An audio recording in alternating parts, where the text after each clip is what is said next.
Depuis sa formation, c'est la première fois que le bureau remodelé du Centrab fait face aux travailleurs de l'Office de radiodiffusion et télévision du Bénin.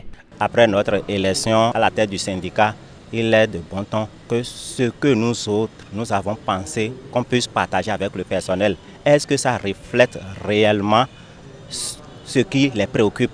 Sur toutes les bouches, on chante maintenant TNT, TNT. Ça veut dire que les habitudes vont changer.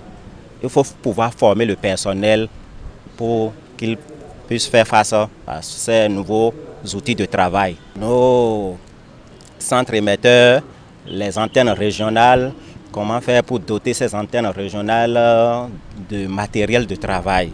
Il faut qu'on nous explique clairement le sort de l'ORTB. Quelles sont les réformes qui touchent l'ORTB et quelles seraient les conséquences de ces réformes-là?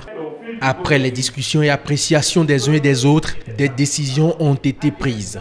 Le personnel a mandaté le secrétaire général et le premier adjoint à siéger au CODI pour le représenter.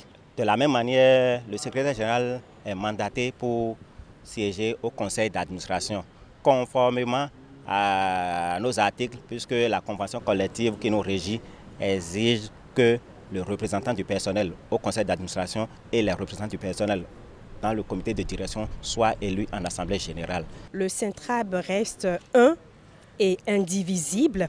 Nous sortons d'une période de crise et cette assemblée générale, pour ma part, marque le début d'une nouvelle ère. Les travailleurs de l'office retournent derrière leurs caméras et micros avec l'assurance que leurs intérêts seront bien défendus.